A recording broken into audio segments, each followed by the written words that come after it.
Hello and welcome to Focus Point, a New Zealand ethnic communities TV channel. Today we have Mr Ashraf Choudhary with us. He served as a member of a parliament in New Zealand. He also been working with the Muslim and other ethnic communities in New Zealand. He's been involved with student development programs also. He helped so many ethnic and migrant students who actually been working and developing themselves with their families in New Zealand.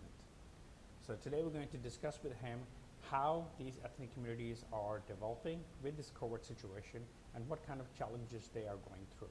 We will also discuss about when the New Zealand is going to open up and how he sees future of New Zealand with ethnic communities. Yeah. Actually, people are discussing about changes, developments.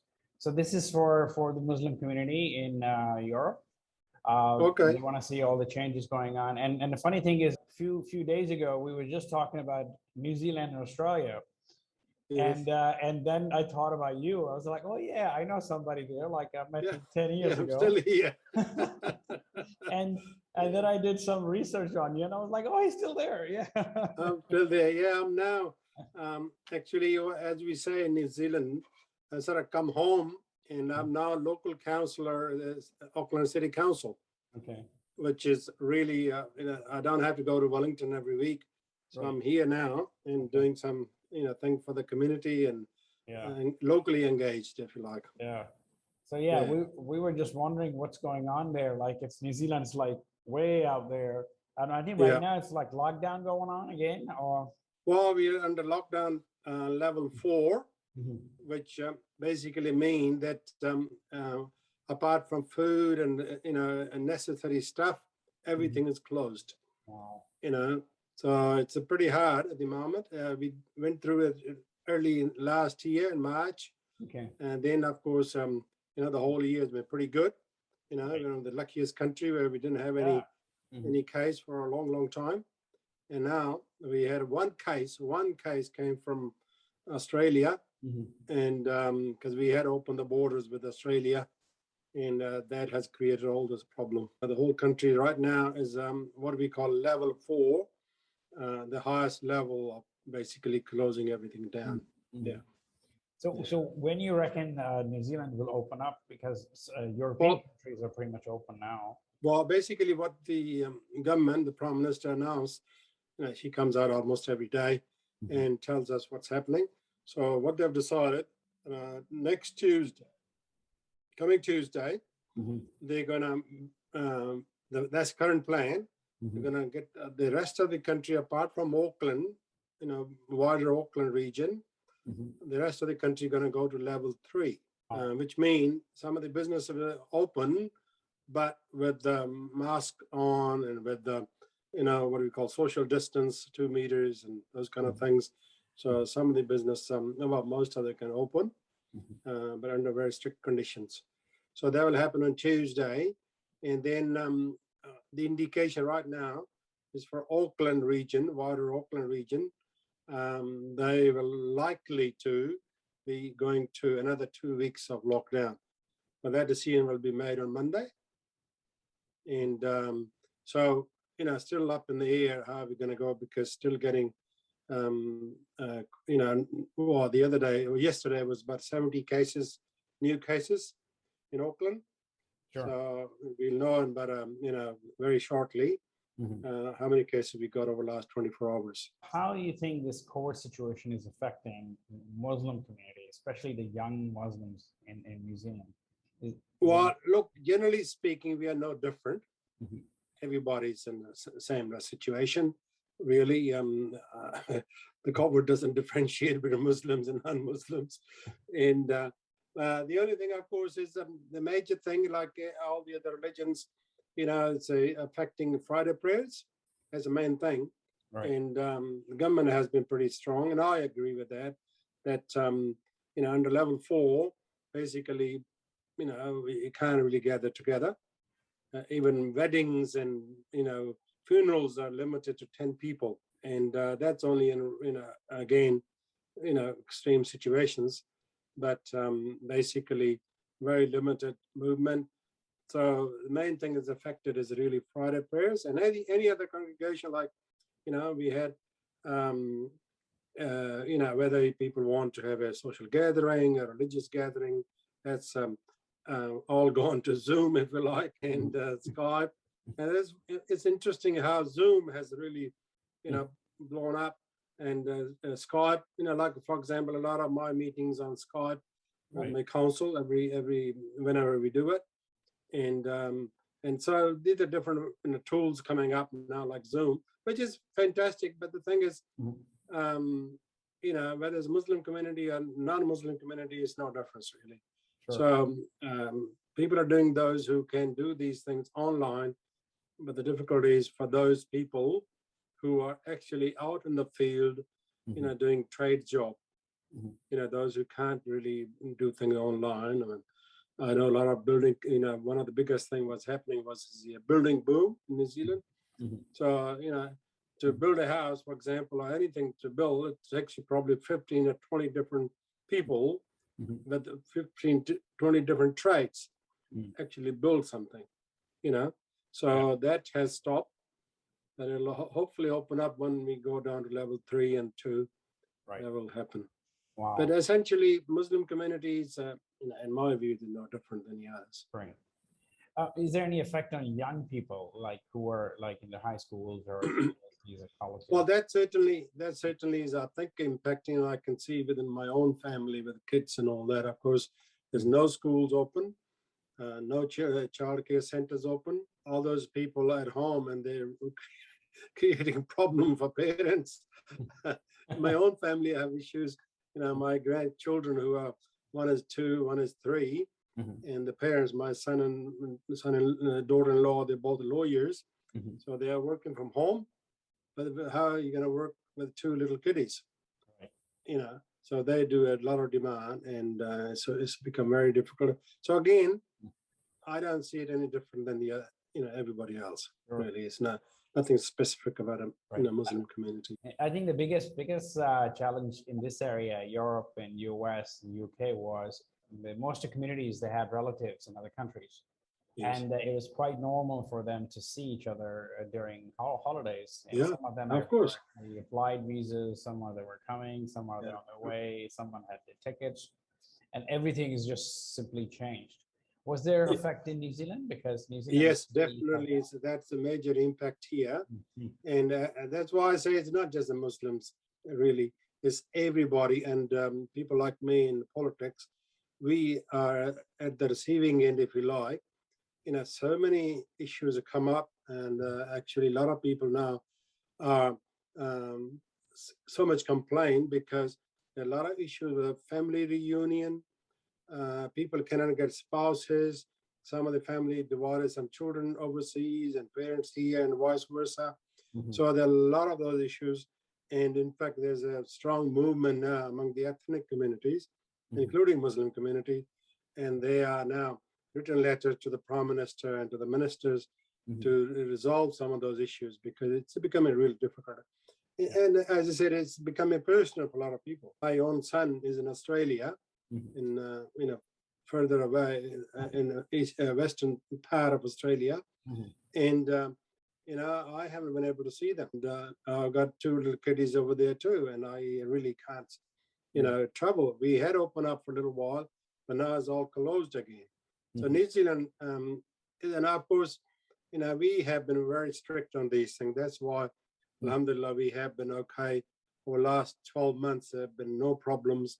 And we start opening up to Australia and to some of the islands.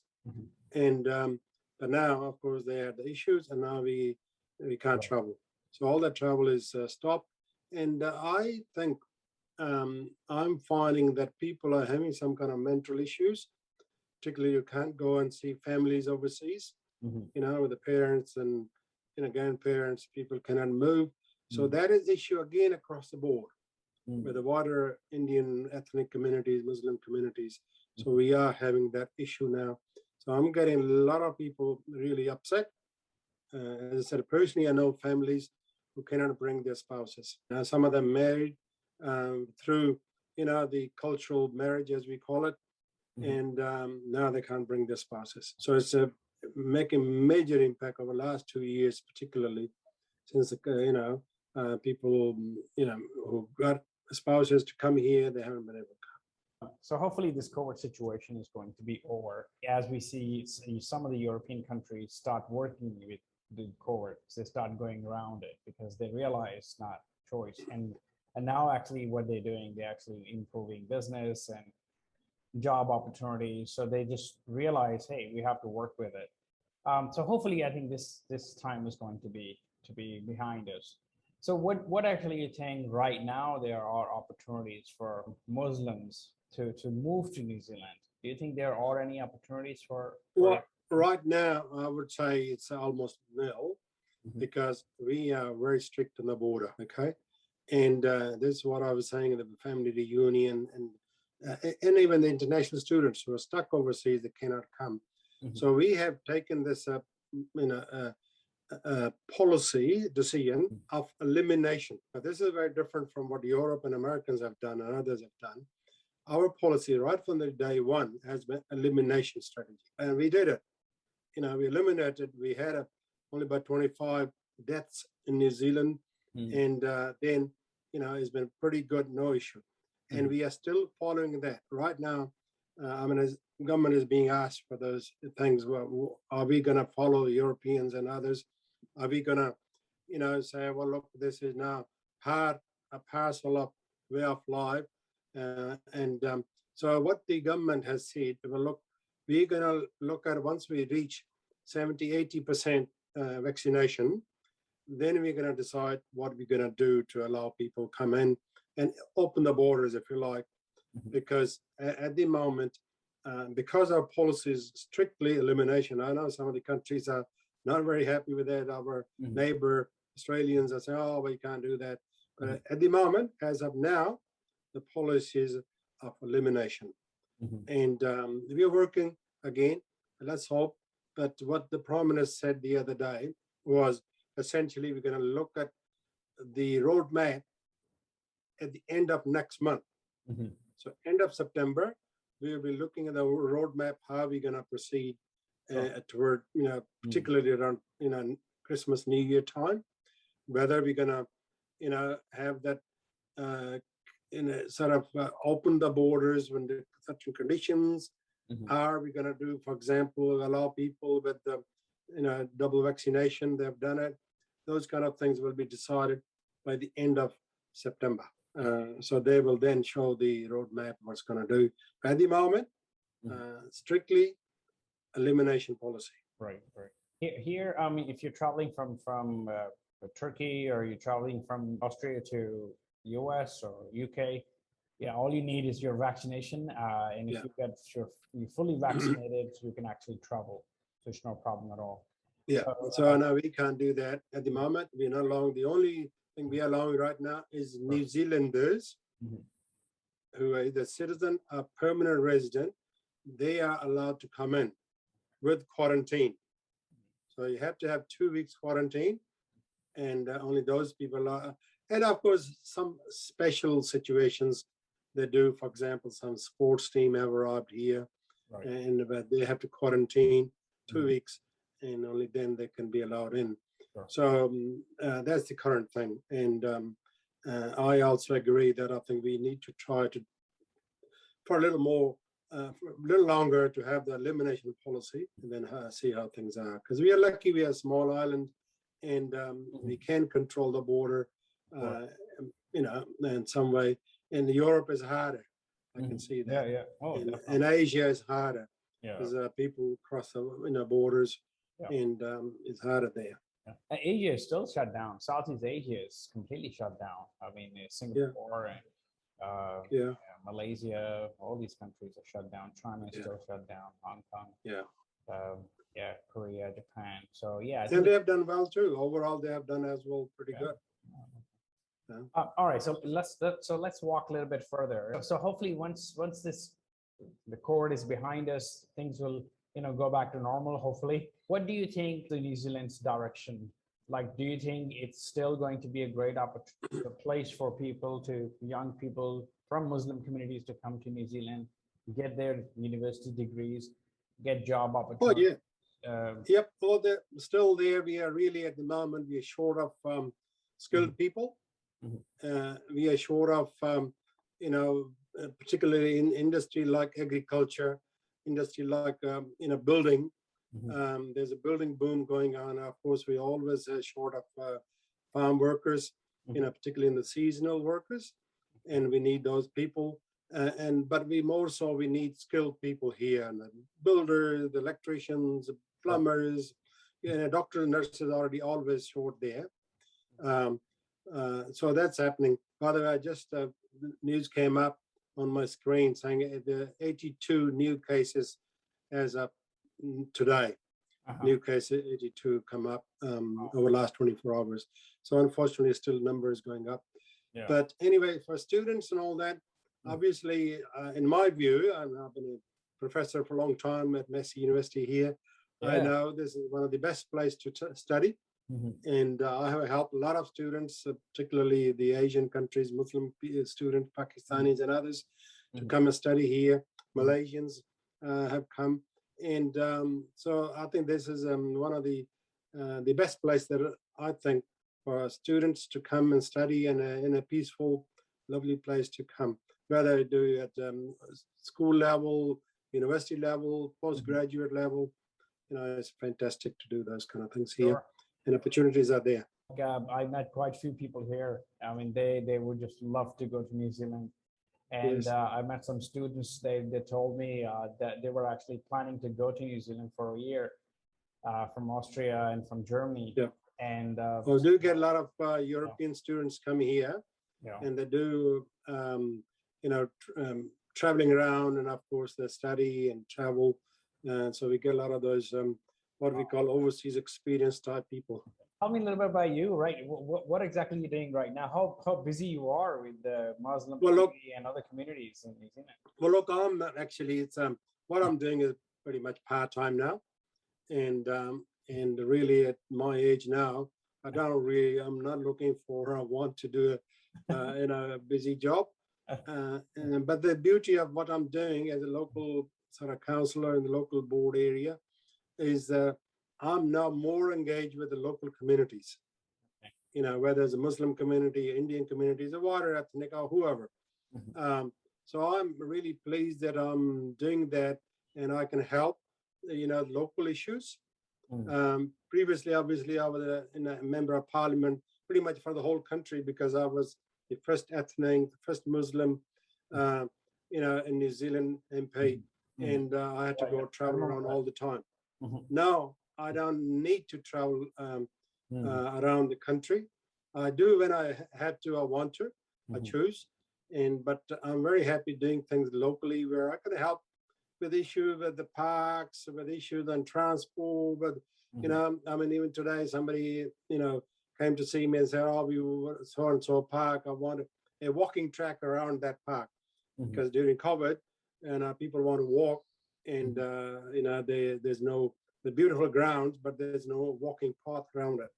So I'm helping with those kind of things, which I can do. Either I can help directly through the local council, or I can get the transport people or parks people to help with those issues when community are facing, and help improve their life, and also particularly look after, help with some of the seniors, who are, oftentimes, as you know, a lot of these migrants bring their parents. Some of the people who are getting old here, they sometimes they can't speak English. Other time they have difficulty, mobility issues, and their children are busy. And so we have now places where they can gather, either organized by the councils or community themselves organized, for seniors go and sit down, have a cup of tea and have a yarn, or watch some international TVs, and have general what we call gossip, gossip, and enjoy themselves. And I see that what we used to call it positive aging. Right. So I want those people over, retired people to have that, quality of life. And I really am pushing for that. And same thing, doing more things for women's groups and also youth. And luckily, with the local council, local area, we have some funds Mhm. Which we are able to distribute through my local board. We are board of governors, if you love, 7 people. I'm one of the 7. Mhm. So we make the decisions, which group should be funded, and what we can do in terms of their religious occasions, for example, Eid, Diwali, Christmas, Mhm. whatever. So we can help them with those, and we go and enjoy with them as well. And that's the kind of thing that I'm really enjoying myself. Yeah. Yeah, I think that's a great way and very positive way also when you guys are sitting down discussing different faiths, different Yeah. rituals, from different Yeah. cultures, and And celebrating we all do of a lot that. of interfaith dialogue as well, by the way. Yeah, I think The that's interfaith dialogue. I'm part of the Auckland Christian Muslim we call association, Mhm. which I've been a member for a long, long time. Mhm. So it's Auckland a Christian Muslim Council, Mhm. and I've been patron of that. And of course, I'm also patron with some of the other, Indian groups as well. So Mhm. the part is to, we can find some ways to educate these people, help these people, and that's all towards having a peaceful coexistence with all the other communities, Yeah. and also positive aging. You Mhm. know, Yeah, I mean, like I traveled to South Asia, Southeast Asia a lot before the court, and and actually the biggest challenge we see it's just a mindset right now. All the yeah, technologies, all the education, everything is actually there. It's pretty much equal. yeah, Only thing is, yeah, some people probably are thinking more like 18th century, and some people are yes, thinking more like 21st century. So just putting everybody together mentally yeah, and in this education gap between yeah. these communities, I think Well, that's this is one of the things that Steve and I've been doing. Right from the beginning, almost 50 years ago, when I arrived in this country, Mhm. has been to engage the community to create peace and harmony. Mhm. We must have this engagement with all different groups. Right. And when we see things happening in the Middle East or other countries, we don't want those things here. Yeah, And recently in South Asia, big change. Mhm. it Afghanistan. is, and exactly, and that's what we don't want those things to happen here. Mhm. So that's why I'm always out there trying to get these people together Mhm. and celebrate their cultures and traditions Sure. here, Mhm.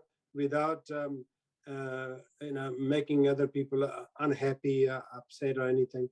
So slowly, for example, I take pride in the fact when I started as an MP in Parliament, Mhm. for the first time ever, I started celebrating Diwali Day Mhm. in the Parliament, Mhm. and then I started with Eid when Eid came, Right. and then other, and that's never been taught. Mhm. And I used to joke with at the time Prime Minister Helen Clark.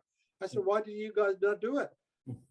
And Yeah. she said, "Oh, I needed somebody like you to come and do it." Yeah. And you know, and now that has become a key part of parliamentary celebrations. Diwali and Eid, and Iftari, for example. I started those things, and some of these things now become national level, Sure. because previously, nobody thought about those things. Mm. And once we got started, and then all the other politicians realized, and of course, as you know, Mm. came in the 9/11 and other situations, and that also sort of pushed people. Well, look, we need to talk to each other. Mhm. Let's understand each other. Let's celebrate our cultures and tradition. And of course, the governments here, particularly, I must say, I must put a picture there for Labour government. Mhm. You know, they have been very good, honestly, to Right. get these things. And we organize at a regional level with Southeast Asia. Mhm. Some of the interfaith dialogue and all these things were started, and Mm. now they're happening in the communities, Mm. because that's the only way is to talk to other people, understand each other, and particularly in a country like New Zealand, Mhm. we all migrants, over time, the last Mhm. 200 years, people have come around from all over the place, Mhm. and here uh, we got to live together, Right. equal, Right. and that's best way is to talk to each other. All right. place. Is there anything else you want to add or you want to tell the viewers? Well, look, I think these are what I can say is that despite the difficult times in terms of COVID, corona all around the world and some things happening in South Asia and Middle East, I think there's still a lot of goodwill around the world, and people should be engaging with others, and we should be traveling and visiting. A place like New Zealand is a lovely place, I must say. You've been here, and I spent my nearly 50 years here, and I love this place. And I recommend everybody to come and visit New Zealand once in a lifetime. It's a great country. And like I told you before, anybody I've been discussing, anybody we've been talking, even last night, I had some few friends together from all different nationalities, and they all just think, oh, wow, New Zealand, Australia, nice places to go, nice places to be. And I think so definitely, I think there are a lot of viewers who are actually wondering what's going on in New Zealand and how, hopefully once this lockdown situation will change, they're all gonna go and visit. And I'll be the one of those also. Matter of fact, I'm still checking flights. Yeah, it's difficult at the moment. The problem is not so much flight, but it's quarantine facilities and all that. And so that's a bit difficulty at the moment. But hopefully by the end of the year, things will open up. So thank you for joining us today. We had a great discussion, and we will come back with the focus point again with another amazing discussion. Have a great day. Thank you for joining us today.